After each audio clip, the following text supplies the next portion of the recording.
How to fix Microsoft Rewards? Try another verification method error. Microsoft Rewards wants to see your real phone number, the one you used for regular calls and text. Don't try using Google Voice or any other online service phone number.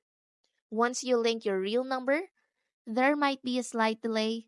You might be able to switch phone numbers for a couple of days. Just be patient.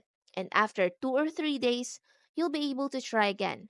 When you do, make sure you enter your exact number, the one you use for your cell phone. It's gotta be the one your friends and family can use to reach you.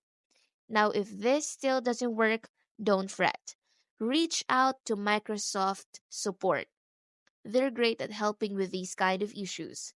It might take a couple of days for them to get back to you, but they'll definitely help you out. And guess what? They'll probably tell you the same thing I did. So remember, it's all about using your real phone number.